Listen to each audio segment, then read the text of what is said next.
every now and then we would receive from the filmmakers who are at Harper's Ferry on the East Coast, of course we're here in Richmond on the West Coast, or they send us a block of text to be wordsmithed, or stills from the Library of Congress or the National Archives, and I'd say, okay. But I was really in over my head. I had no idea what the finished product was going to be. It was as if somebody had given me a box of tiles and told me that in that box was a sunset over the Golden Gate Bridge. I mean, how do you know?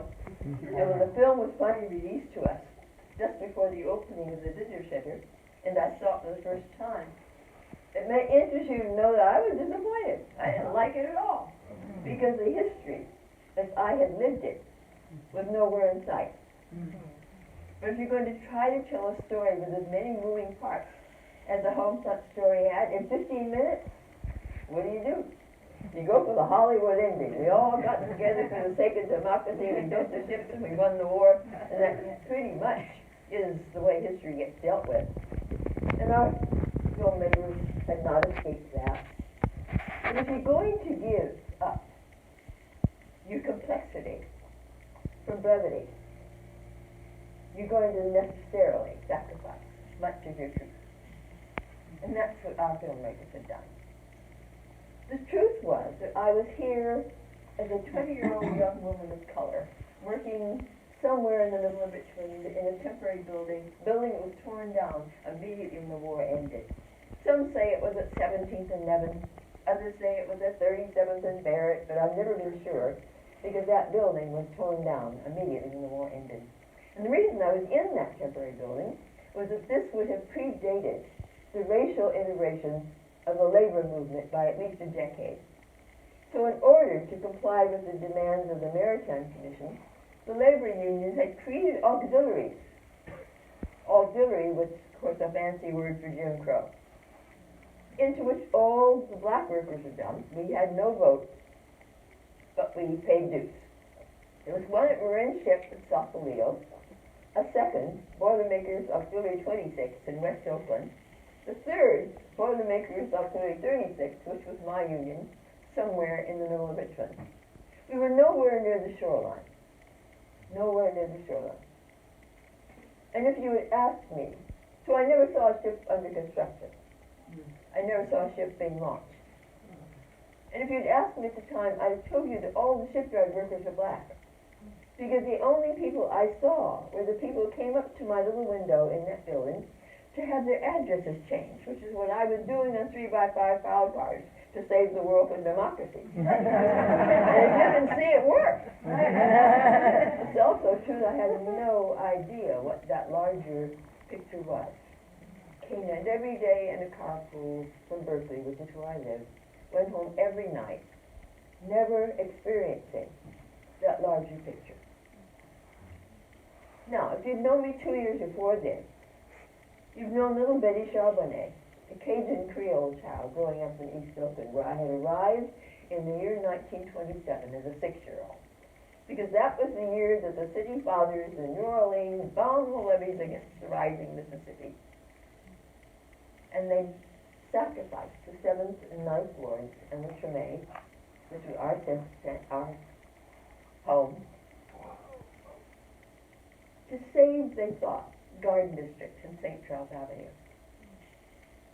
And that year, my mother arrived at 6th Street, Southern Pacific Station in Oakland, with 3 little girls, everything we had left in a couple of cardboard suitcases, and a crucifix, which was all she managed to save from the Great Flood. To join George Allen, her father, Papa George, my grandfather, who had arrived in Oakland at the end of the First World War, and was working at that time as a waiter at the Oakland Athletic Club on Clay Street in downtown Oakland, sharing a little shotgun bungalow out on 75th Avenue with my mother's 2 Pullman Porter brothers and a sister, and Aunt Louise, who was Papa's 3rd wife. So we were no longer calling her grandmother, she was Aunt Louise. And there we would wait for my father, who would join us in a couple of months, and I would begin life in East Oakland as a child of the service workers' generation. Our fathers and our uncles were the red caps and the Pullman porters and the waiters, the bellhops, the garbage men, an occasional postal clerk. Our mothers with 35 to 50 cents an hour domestic service, cleaning white people's houses and taking care of white people's children, because that's who we were as a nation in those years. I graduated in Castlemont High School in Oakland. The two opportunities for employment opened to me. I could have worked in agriculture, or I could have been a domestic servant. My older sister, Marjorie, a beautiful young woman and a talented artist, spent the first 5 years of her marriage as half of a domestic team. Her young husband was a chauffeur, and Marjorie was a housekeeper for a family in Piedmont. And because they lived in on the premises with Thursdays off, which was traditional, they could save every penny they earned toward the down payment on their first home. So this was the traditional pathway into the middle class for African Americans. That's what my life would have been. That was the prescription for people like me. Except there's a third choice, the one I took. I married Mel Reid, whose family had made its way out across the country from Griffin, Georgia, at the first sound of cannon fire, the Civil War. Mel, his father, and his grandmother were all born in Berkeley General Hospital on White Flag. And in 1942, Mel was in his senior year at the University of San Francisco, playing left halfback for the San Francisco Dons. And what 9-year-old wouldn't prefer that? So I completely escaped the life of servitude of my sister. Completely. But I share that history with you in order to illustrate that being a clerk, even under those circumstances, even in a segregated Jim Crow union hall in 1942, was a step up. My folks were really proud of me. I was a clerk. I wasn't making beds in a hotel. I wasn't cleaning white people's houses or taking care of white people's children. I wasn't emptying bedpans in some rest home or hospital. I was a clerk, which in 1942 would have been the equivalent to today's young woman of color being the first in her family to enter college. Those would have been the equivalents. Because that's who we were in those years. Now, Skrill had with me 15 years ago. And 15 years ago, I'm back in Richmond. I'm back after more than 20 years as a suburban housewife, living out in the Diablo Valley, living on the corner of Warren Road and Boulevard Way in a little area called Saranac, between Walnut Creek and Montana. Living in an architecturally designed redwood house that we had built in 1953.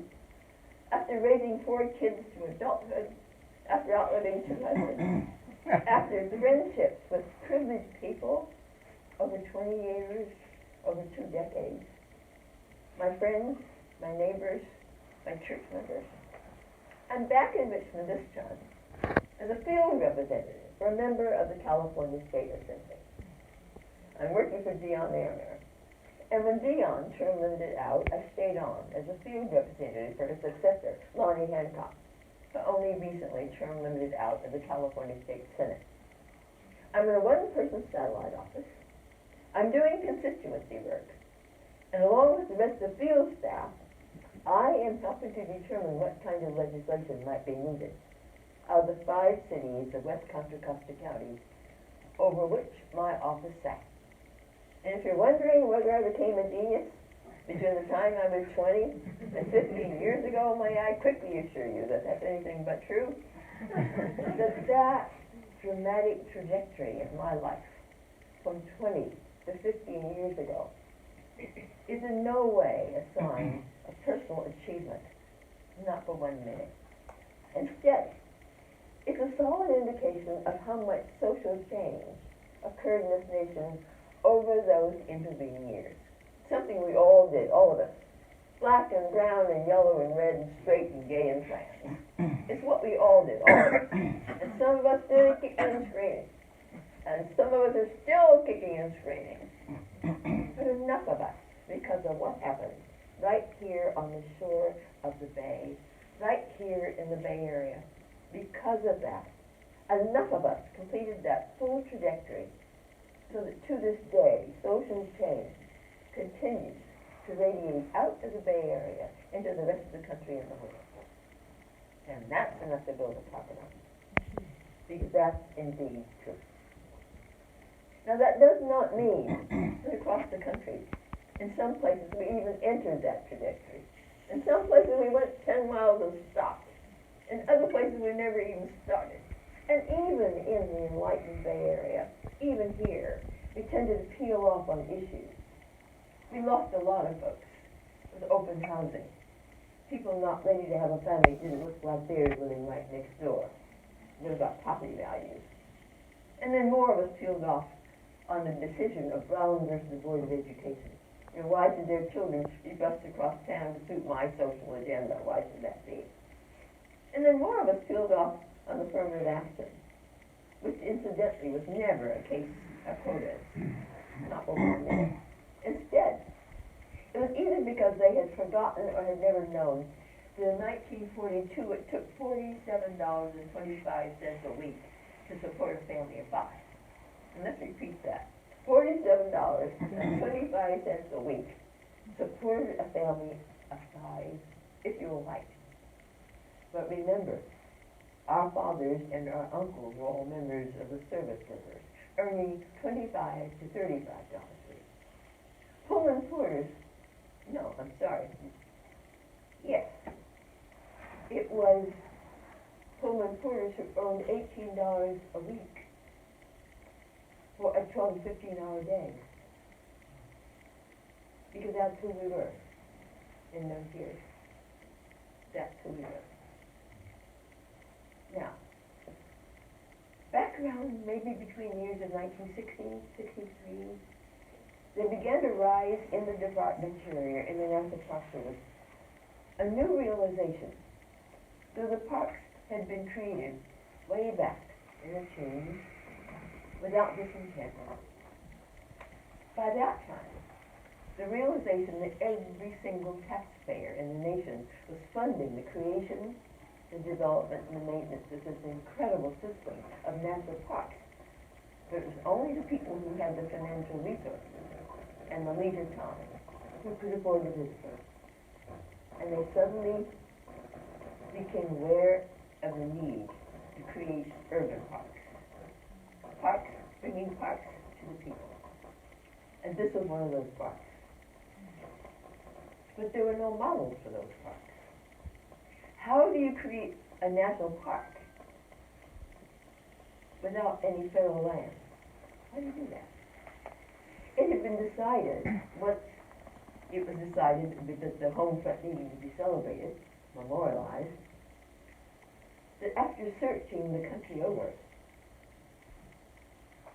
there were boom towns and grown around defense plants throughout the nation, but all of the signs of the home front had been redeveloped out of existence long ago, except for the city of Richmond, where there were more still standing structures through which to interpret that history than any other place in the country.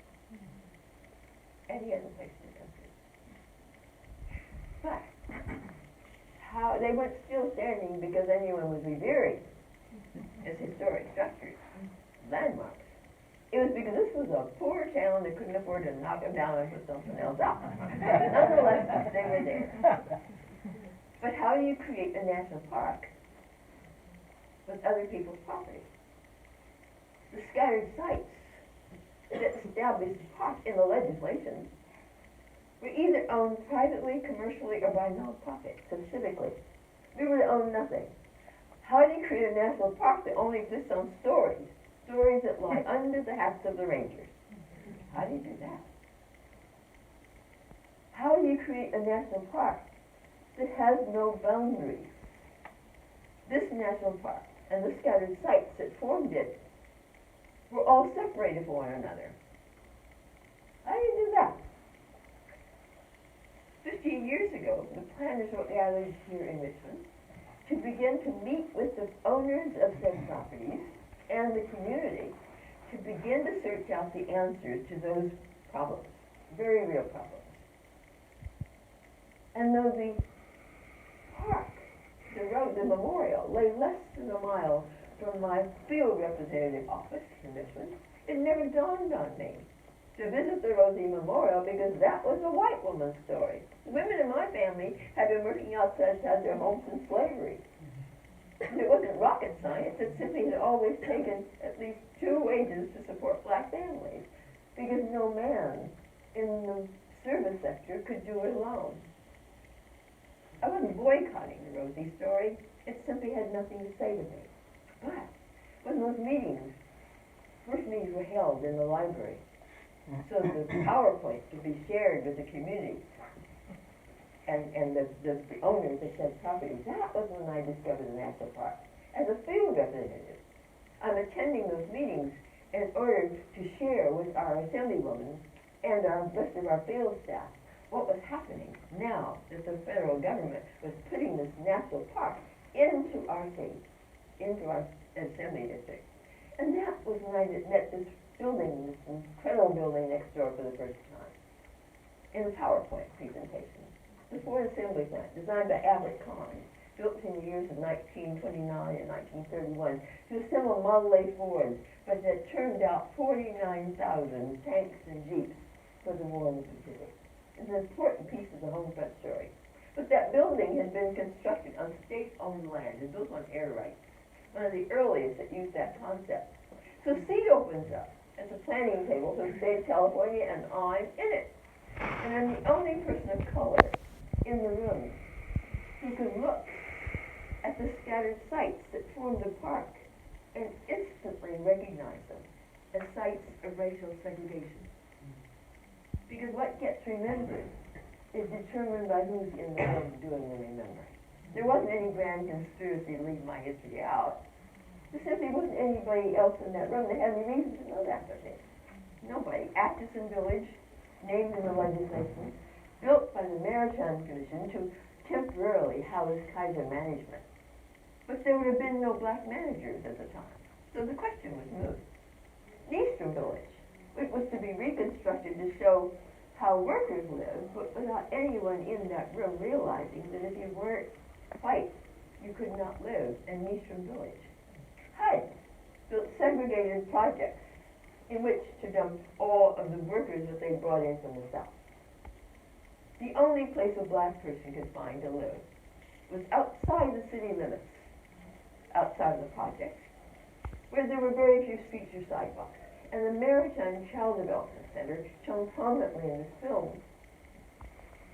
which was actually the work of one of the Kaiser geniuses, Dr. Kaplan Landis. His PhD was in home economics, but who had this theory that little children were capable of learning and that caretaking wasn't enough, and what she developed there turned out to be the progenitor of a Head Start, right here in Richmond. But you could see by this film, there were no children of color. No families of color serviced by the Maritime Child Development Center.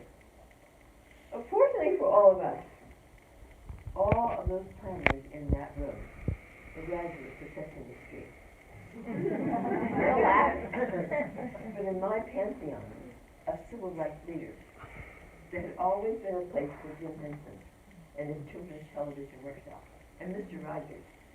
Because we were all back in those factories building television sets, building cars again, constructing the suburbs with our GI Bill. For several decades, our children were sitting in front of those television sets being humanized by those geniuses. And by 15 years ago, those kids were all grown up. And they're sitting around corporate boardrooms throughout the country. And they're in the National Park Service, and they're in the Department of Interior, and they're in the State Department, and they're in the Department of Forestry. And now they're in Apple, and they're in Microsoft, and they're in Facebook, and they're in Twitter. And they all knew that it wasn't easy being green, and they knew that one of these things is not like the other, and it doesn't matter one damn bit. And they were not only willing, but anxious to know what was missing in their PowerPoint. And for the first time, since I was that naive young woman of color in that segregated Jim Crow Union Hall, I'm in a position to witness the history that had left me behind. And I read everything I could.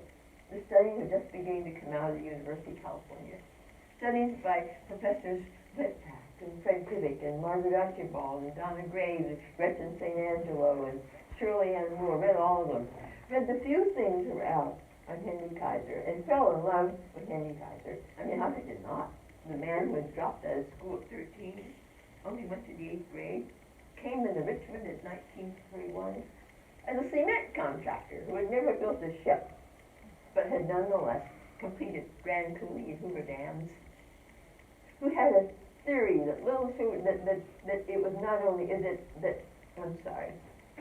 he had a theory that he could revolutionize shipbuilding if he introduced the mass production prefabrication techniques that Henry Ford was using in auto manufacturing. All he needed was enough hands. And he didn't care what color they were, he didn't care who they were attached to, he just needed enough hands. And nothing I ever read about him would have convinced me that he was a social reformer. No, he was just a smart businessman. He not only knew that, but he knew where the greatest pool of available labor existed in this country, in the 5 southern states of Mississippi, Oklahoma, Arkansas, Texas, and Louisiana. Whites coming off the Dust Bowl, blacks from the slow mechanization of cotton, everybody recovering from the Great Depression of the 30s. Possible for black men to be standing on the sidewalk in Jackson, Mississippi, where Southern tradition would demand that he not only never make eye contact with a white person, but that he step into the gutter for white person approach. And that man could be tapped on the shoulder by Kaiser recruiters and find himself 2 weeks later in the city of Richmond, riding in front of the bus 10 years before Rosa Parks would refuse to give up her seat in Montgomery, Alabama. And into a city with a population of 23,000. Imagine 23,000 people in the Cal Stadium. Imagine how small the city was. Only a man with the vision of Henry Kaiser left to import from his 4 Kaiser shipyards here in Richmond a workforce of 98,000 black and white Southerners who won't be sharing schools, housing, hospitals, even cemeteries, or any kind of public accommodations for another 20 years back in their places of origin. That's not going to happen until the 60s, and we're talking 1942. And no time for focus groups and diversity training. No time to take on a broken social system, because they're all living under the common threat of fascist world domination. No time to take on a broken system. They've got to negotiate every single hour of every day in order to get through it without killing each other. If you know that sequence in which people were hired, because it was not an enlightened Henry Kaiser who hired people, it was segregated units. And first they hired the men who were too old to fight, then the boys who were too young to be drafted, and then single white women. And when that proves itself, the married white women. In 1943, the first of black men hired to do the heavy lifting for the women that they brought on board, to work as helpers and trainees only, never to go above that. And though there were few exceptions, black women were not trained as welders until late in 1944 or early in 1945. And you know that sequence, and you look at that picture on our wall upstairs, or the picture in this film of all these people standing together like brothers and sisters, all colors and sizes and shapes and ethnicities and ages. And we who come from a more enlightened age look at those pictures and say, look how they got along back in 1942. Why can't we do that? We've got to know those pictures have dates from late in 1944 or early in 1945. Because in 1942 you couldn't have gotten the stand together. They had the pictures taken. But by the time those photographs were made, they would have worked together around the clock on 3 shifts a day, with 364 days a year, with only Christmas off. And together, behind the man who referred to the bow of the ship as a pointy end, I mean, you gotta love him. They had completed and launched 747 ships in 3 years and 8 months. 747 ships. Sir Robert Peary built in 4 days, 15 hours, and 29 minutes from the laying of the keel to the launch. By way of comparison, Mr. Moore at Moore Dry Dock in Oakland, traditional shipbuilder, been building ships since the First World War. Mr. Moore completed 100, Bechtel Corporation at Marin Ship completed 93. and Henry Kaiser and his merry band of sharecroppers completed 747 ships in 3 years and 8 months, and by so doing, by outproducing the enemy, helped to turn the course of the war around and bring it to an end right here. That's enough to build a problem. It began to dawn on me because I stopped working for the state of California, signed on as a consultant to the National Park Service, and a 4-year contract at first, when I realized that if we had a place on the planet where we could go back and revisit that era, not by the myths that we've made up about it, none of this greatest generation stuff or today's skin-crawling American exceptionalism. I mean, what's with that? But if we go back and we revisit that era in truth, as it was lived by those of us who lived it, only then can we get a baseline against which to measure how far we've come. Remember that arc that we all shared? If we don't know where we started, we have no idea how far we've come, or why it is that to this day, 70 years later, this is still the place on the planet where the visionaries come to find constituencies for their wildest dreams. This is that place, and that is the Kaiser legacy that's celebrated here. That's an amazing thing. Now, I like to end my talk with my personal history, which is equally as forgotten and equally as important. Because my great-grandmother, Leontine Burrow Allen, was born into slavery. Born 1846 in St. James Parish, Louisiana. She was enslaved until she was 19, freed by the Emancipation Proclamation, at which time she married George Allen, who was a corporal in the Louisiana State Colored Troops, fighting on the side of the North in the Civil War. Together, over time, they produced 13 children. In their home, my mother was born to their eldest son, George, and his 14-year-old wife. But only lived until my mother was 7 months old. But my great-grandmother lived to be 102, not dying until 1948, 3 years after my experience in that Jim Crow uniform. My mother was born 1894 and lived to be 101, dying in 1995. And I was born in 1921 and will celebrate my 98th birthday in September. And the three of us were all adults at the same time. Wow. I was 27 years old, married and a mother when my slave ancestor died. I knew her as a matriarch of my family. She had not only raised my mother, but most of the significant adults who peopled my life had been raised by my great-grandmother. And all of that American narrative, from the Dred Scott decision, the Civil War, the Emancipation Proclamation, Reconstruction, Plessy v. Ferguson, Stockwell Vanzetti, Rosenberg's, Lindbergh Flight, and Munich Aircraft, lost. House Un-American Activities Committee, People's Party, Martin Luther King, Malcolm X, Fannie Lou Hamer, Emmett Till, assassination of Kennedy, moon landing, the Mars probe, E equals MC squared, and Stephen Hawking's black holes, World Trade Center bombing, Occupy, 20 kids in a Connecticut classroom and their teacher, 56 people, Las Vegas Hotel, 9 people at Fair Circle, Carolina, Michael Brown, Oscar Grant, Truman Rice, Peter Bryce, moon landing, Hubble telescope, all of that.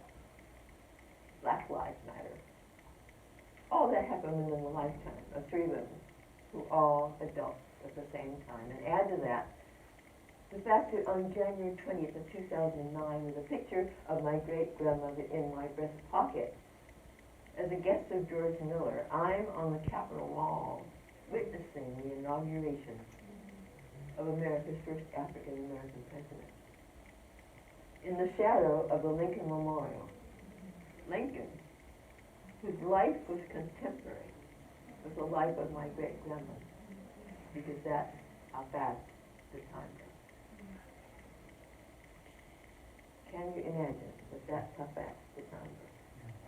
I know how my generation met the threat of its day, a very real threat of fascist world domination. And I know how we handle that, both on the battlefields where we sacrificed worldwide 54.8 million lives, and an additional 37,600 in industrial accidents on the home front, right here in this country. We did that. We did that. We nonetheless prevailed under a severely flawed social system. But we did that.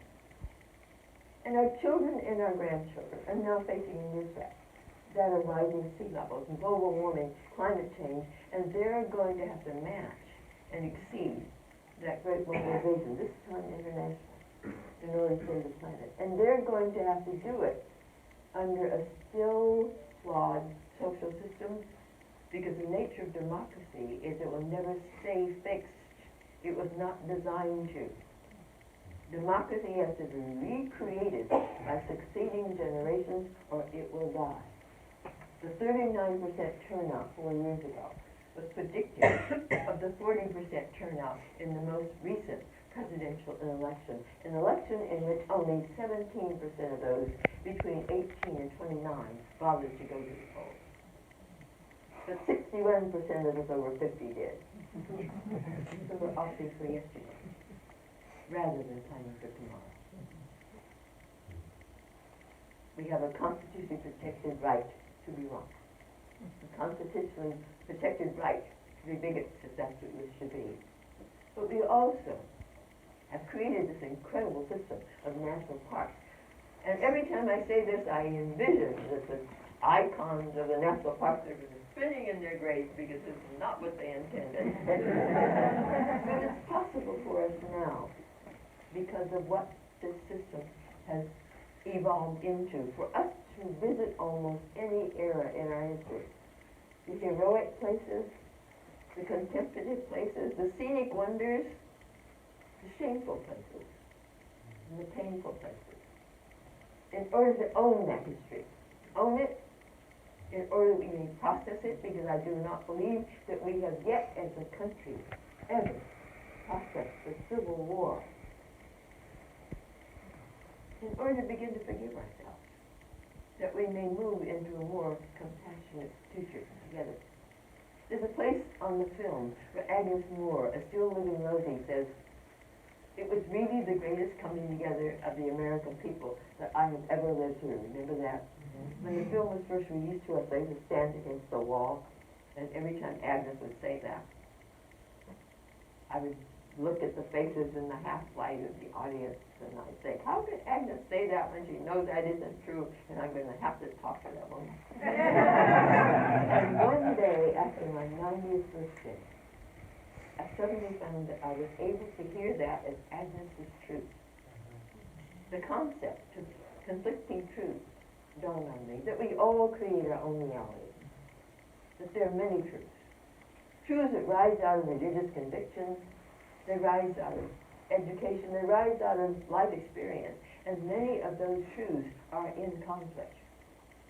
And I suddenly realized that that was undoubtedly Agnes's greatest coming together of the American people that Agnes could ever wish.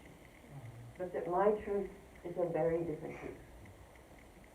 And I suddenly knew that as long as there was a place on the planet where Agnes's truth and mine can coexist with equal respect, that was going to be enough for me. And I get to sit here on this kitchen stool in the uniform of a federal agency with its complete support. And I get to share that insight with the 14-year-olds who come through here. 3 times a week and sometimes 5. And I get to do that with the willingness of the public. And thank you very much for coming and arguing questions.